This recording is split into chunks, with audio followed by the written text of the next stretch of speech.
Bonjour à tous! Comment gérer son budget facilement? Tout d'abord, il est important de savoir quels sont ses objectifs.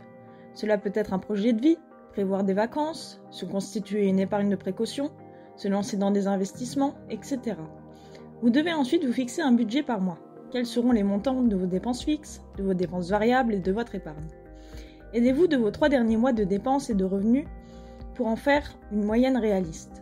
Vous pouvez aussi vous renseigner sur la méthode 50-30-20 pour vous fixer des objectifs.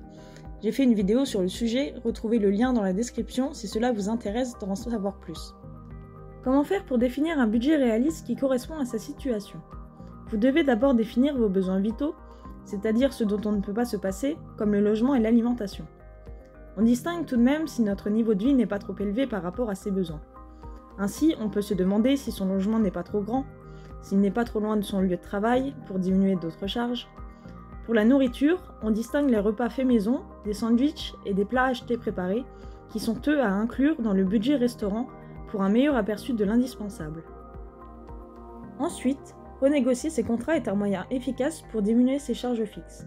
Vous pouvez comparer vos assurances grâce à de nombreux sites comme le Lynx ou lesfurets.com. Vous pouvez aussi revoir vos abonnements. Avoir un forfait Netflix ou Spotify est-il indispensable ou rentabilisé par rapport à son utilisation? Mon forfait téléphone est-il adapté? Est-ce que j'utilise les 100 Go de mon contrat ou puis-je souscrire à une offre plus réduite et moins chère et qui correspond à mes besoins? Pour ma part, le forfait box internet n'existe pas car je n'ai pas de télévision et que j'utilise mon partage de connexion pour l'accès internet. Je fais donc de belles économies. Ensuite, définissez des montants pour tous vos achats plaisir.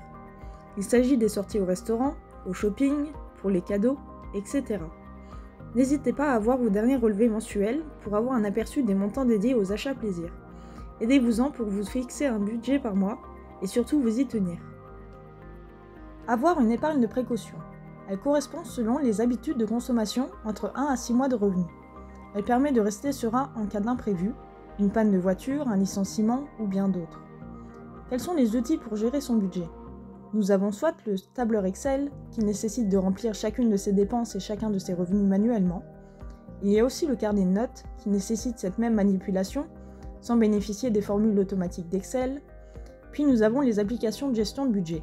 Celles-ci permettent de seulement suivre ses dépenses et ses revenus, sans les rentrer manuellement. Les règles d'or pour suivre son budget sont de suivre son budget régulièrement, au moins une fois par mois minimum. De bien se tenir à ses objectifs fixés préalablement, et si vous vous rendez compte que malgré vos efforts cela ne colle pas, de réajuster votre budget mensuel. N'oubliez donc pas de vous fixer des objectifs atteignables et réalistes selon votre cas. Vous trouverez plus de renseignements sur le sujet sur mon blog stratégiebudget.fr. Merci d'avoir regardé cette vidéo, n'hésitez pas à mettre un j'aime et à vous abonner si cela vous a plu. À bientôt!